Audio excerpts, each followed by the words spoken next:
tous, merci.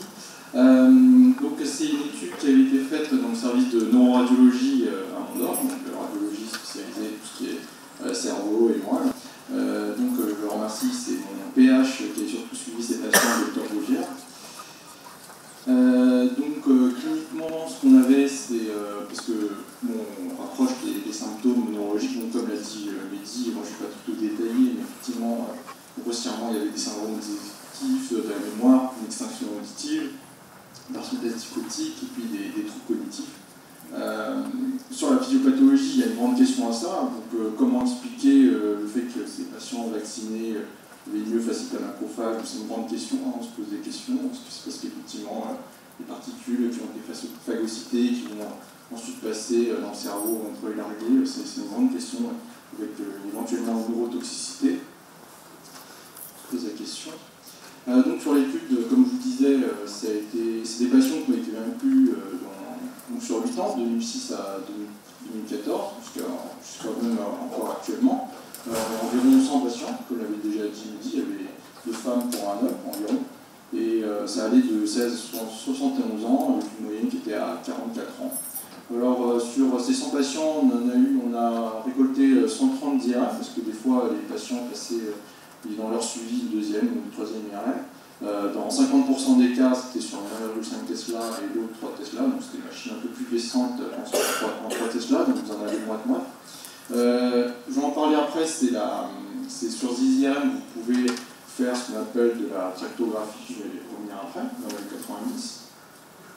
Donc qu'est-ce qu'on peut voir alors finalement sur les myofascites à macrophages? Déjà morphologiquement, voir comment le cerveau il est, alors est-ce qu'il est atrophique ou des choses comme ça. Alors la première chose à dire quand même, c'est que dans 95% c'est normal, donc il n'y a pas de morphologiquement, c'est des cerveaux normaux qu'on voit en image. Dans 5% des cas, il peut y avoir une atrophie, comme vous voyez, c'est-à-dire que le cerveau va entre guillemets se ratatiner, hein, vous voyez plus de LCR qui l'entoure. Dans ce patient par exemple de 65 ans ou de ce patient de 56 ans, vous voyez le LCR qui en fait, c'est le liquide qui fait baigner le cerveau, donc on le voit plus dans ce liquide. Normalement c'est beaucoup plus, il y a moins de place à ce liquide.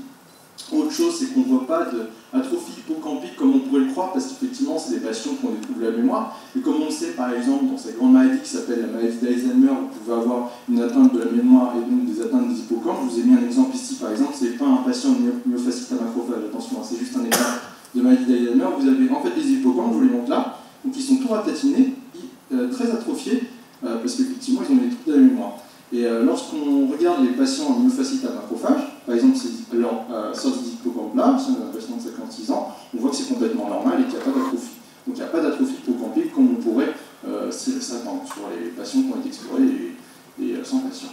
Autre chose, il n'y a pas d'atrophie du corps calleux, on va en reparler après. Le corps calleux, c'est quoi que je vais vous montrer après, mais c'est la structure qui est là, qui fait communiquer en fait les fibres entre le côté droit et le côté gauche de votre cerveau.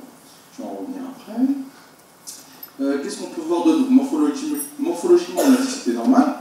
Ce qu'on peut voir en revanche, c'est éventuellement des leucopathies, c'est-à-dire que vous avez votre substance blanche, donc le cerveau est constitué de substance blanche, c'est la partie, on va dire, centrale, et puis la substance grise, qui est tout le cortex très périphérique, qu'on voit, c'est un peu plus gris.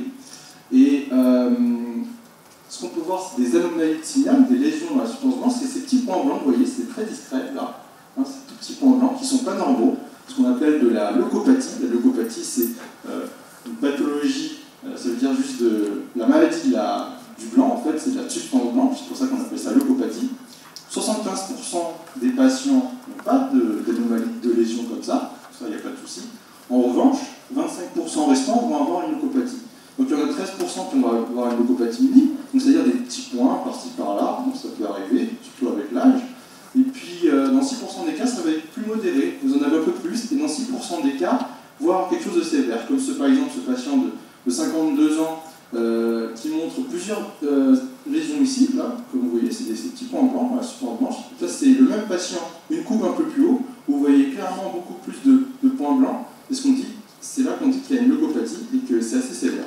Alors ce qu'on a remarqué, c'est quand même chez ce patient, c'est qu'il y avait plusieurs facteurs de risque cardiovasculaire. Il avait de la tension, du cholestérol, du tabac, et on sait que plus on augmente ces facteurs de risque cardiovasculaire, plus on va avoir ce type de leucopathie par des espèces de micro-infarctus, si vous voulez. Et ça, c'est ce qu'on avait remarqué, c'est que plus effectivement les gens avaient des facteurs de risque cardiovasculaire, ne sont pas spécifiques, je vais vous en parler tout de suite. Pourquoi? Parce que quand on dit leucopathie, donc c'est lésion que vous voyez de la substance blanche, il y a plusieurs causes. L'une des grandes causes, c'est bien sûr, comme je vous l'ai dit, c'est quand les gens ont beaucoup de facteurs de risque cardiovasculaire, ils vont faire des espèces de micro-infarctus et vont développer en fait une leucopathie qu'on dit vasculaire. Et c'est ça que je voulais souligner, parce que l'autre grande pathologie qu'on pourrait trouver quand on a ces lésions-là en blanc, c'est dans les lésions inflammatoires déminisantes, comme par exemple, c'est un grand exemple, c'est la sclérose en plaques. Clairement, on n'a pas d'argument pour dire qu'il y a des lésions de type inflammatoire, comme on pourrait le voir dans la sclérose en plaques. Donc c'est vraiment plutôt une atteinte vasculaire qu'on a qui explique ces lésions de la substance blanche, plutôt que de dire que c'est une maladie inflammatoire déminisante. D'ailleurs, cliniquement, quand on reprend les comptes rendus d'hospitalisation, cliniquement, ils ne présentent pas ce type de présentation clinique qui évoquerait une pathologie inflammatoire déminisante. Donc, comme on n'a dit, pas de lésion de TEP. En plus, on sait que dans la sclérose en plaques, il y a des lésions du corps calleux. C'est ça le corps calleux, je vous en parlais. Cette portion qui fait communiquer le côté droit vers le côté gauche. Et il n'y a pas d'atteinte du corps calleux, ni de la fosse postérieure. La fosse postérieure, c'est cette partie basse. Donc ça, c'est la partie sus-temporelle et la sous-temporelle. Et on n'a pas de lésion, ni de prise de contraste, parce que ces examens, on les injecte, on fait une injection de gadolinium pour voir s'il y a des prises de contraste de ces lésions. Et on n'a pas tous ces signes, comme on pourrait le voir sur une sclérose en plaques. Donc pas d'argument sur des maladies inflammatoires déminisantes. Quand je vais vous parler du corps calleux, parce qu'on s'est assez focalisé dessus. Alors comment? Parce que on a une technique en IRM qui permet de tracer les fibres dans le cerveau. Donc c'est vrai que c'est assez joli. Donc, par exemple, là, vous avez un exemple où vous avez votre cerveau en entier, avec toutes les fibres qui sont tracées. Et nous, on s'est focalisé plus particulièrement sur le corps calleux. C'est-à-dire que là, vous mettez des points et puis vous dites, je veux tracer toutes les fibres qui passent par un corps calleux. Et là, vous avez l'exemple, ici en 3D qui tourne. Alors pourquoi c'était intéressant? Parce qu'on a remarqué que sur le corps calleux, on ne voit pas de lésion morphologiquement sur ces images. Donc il n'y a pas de lésion, il n'y a pas d'anomalie morphologique. Et pourtant, ce qu'on retrouve, c'est que les fibres, quand vous comparez ce patient qui est normal, qui a aussi une myophasite à macrophage, il a des fibres qui sont normales. C'est-à-dire que c'est un aspect touffu, c'est un patient comme vous et moi, c'est ce que vous pouvez trouver chez les patients normaux.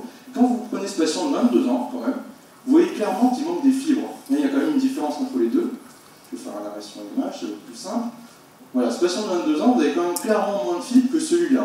Donc il a 50 ans, et donc les deux ont des myophasites à macrophage.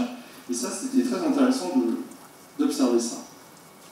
Alors ensuite, là, c'était juste pour voir comment pouvait se distribuer cette raréfaction de fibres. Est-ce que c'est plutôt côté droit, gauche, les parties antérieures, postérieures? Alors, ce qu'on voit déjà premièrement en termes de pourcentage, c'est que ça peut atteindre toutes les fibres, aussi bien antérieures, postérieures, que c'est relativement symétrique, donc aussi bien droit et gauche. Donc on a une petite prédominance du côté frontal, je vais vous montrer un exemple. Et peut-être que ça prédominerait à gauche, parce que quand on regarde les chiffres, effectivement, c'est toujours un peu une raréfaction qui sont du côté gauche. Et des fois, on a des déficits les plus sévères, c'est en frontal moyen, je vais vous montrer tout de suite. Patient donc, de 57 ans, là vous voyez effectivement un corps calleux, il n'y a pas d'anomalie signale, c'est un corps calleux normal. Mais pourtant, quand vous tracez les fibres, clairement, il en manque, c'est pas l'aspect touffu que vous avez vu tout à l'heure. Et que, ici, je vous explique juste, c'est donc les parties frontales.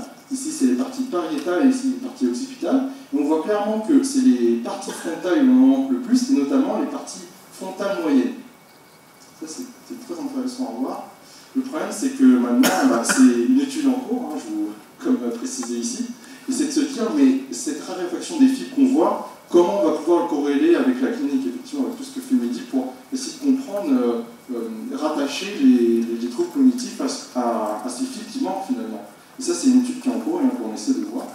L'autre point aussi, c'était par rapport à ce que faisait Mehdi pour les tests d'écoute dichotique. Donc, pour rappel, en fait, les patients, la plupart sont droitiers, 90% je crois, quand ils écoutent de l'oreille droite, il n'y a pas vraiment de problème, on ne fait pas intervenir le corps calleux, donc ils écoutent et puis ils vont entendre. Le corps calleux est là. D'accord? Donc quand c'est du côté droit, vous avez des voix qui ne le font pas intervenir. Et quand les gens écoutent du côté gauche, où c'est là qu'ils ont une extinction auditive à gauche, il peut y avoir des problèmes, et c'est ce que a remarqué Mehdi, parce que ça fait intervenir ici le corps calleux, peut-être expliqué parce qu'il y aurait un manquement de fibres qui ne passerait pas bien. Et ça, effectivement,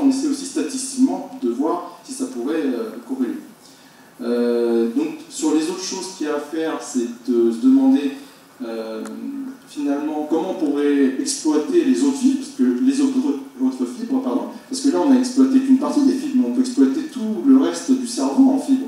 Et ça, c'est un grand challenge qui reste encore à faire, et avec les IRM déjà acquises, finalement. Maintenant, il faut juste traiter ces images, ça prend un certain temps, et voir si on ne peut pas quantifier, et voir s'il n'y a pas de désorganisation de fibres sur la substance blanche qui est la substance vraie. Donc ça, c'est une autre partie du travail qui reste à faire, et qui sera très intéressante pour pouvoir corréler avec les symptômes qu'ont les patients. Donc en conclusion, ce qu'il faut retenir de l'IRM qu'on fait chez ces patients, c'est que morphologiquement c'est normal. Bon. Dans 5% des cas, on va avoir une atrophie qui est modérée, notamment avec l'âge, donc ça se voit, ça se voit avec l'âge. Que dans 25% des cas, on va avoir des anomalies de la substance blanche, donc une leucopathie, mais qui est plutôt vasculaire et qui se rapproche bien avec ces patients qui malheureusement n'ont pas qu'une MFM, ils ont d'autres choses, ils ont de la tension, du diabète, du HK, et que ça se retrouve avec une leucopathie vasculaire. En tractographie, c'est là où c'est le plus intéressant, où effectivement on ne voit pas de lésion comme ça dans le cerveau, mais quand vous tracez les fibres, il en manque. Et ça maintenant, ça va être un gros du travail pour se demander, mais comment on va corréler ça aux patients qui ont des déficits, quand même 80% des patients ont des troubles cognitifs,